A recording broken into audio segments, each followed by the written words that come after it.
wote watakavyofanya, kila mmoja akapokea nguvu kutoka kwako.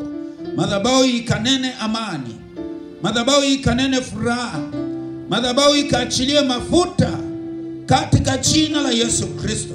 Madhabahu ikaachilie utetezi, ikaachilie ulinzi, ikaachilie kuinuliwa katika jina la Yesu Kristo. Na kila mmoja Bwana atakayejiungamanisha na madhabahu hii, Bwana Mungu wa milele, akapokea uponyaji, akapokea nguvu kutoka madhabahu hii. Tayari Bwana mahali pa madhabahu papo, na mtumishi wako yupo, na moto wa madhabahu Roho Mtakatifu upo. Na sasa sadaka ya madhabahu Bwana tunakwenda kuiachilia mikononi mwako, ukaipokee na ukaachilie yaliyo mema kwa watu wako. Ni katika jina la Yesu tunaomba na kushukuru. Amen.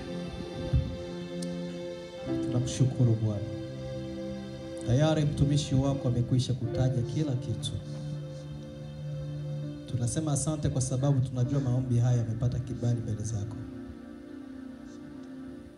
Kwa hiyo Bwana, kila mkono utakaonyoosha hapa iwe ni kalamu ya Mungu inaandika kila kitu kwa ajili ya madhabahu hii.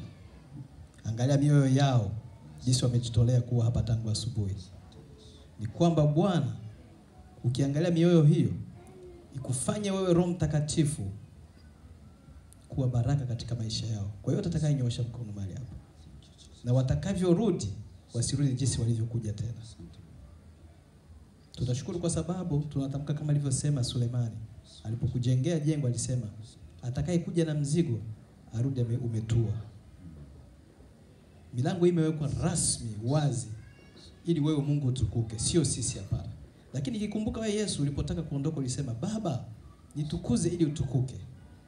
Kwa hiyo tunaomba Mungu, utakalolifanya lolote hapa, utakuwa unajitafutia sifa mwenyewe, na ile jina lako lipate kujulikana kwa hilo jina. Asante kwa utukufu huo, tunaomba kwa jina la Baba na Mwana Mtakatifu, na tuseme amen. Amen. Asante.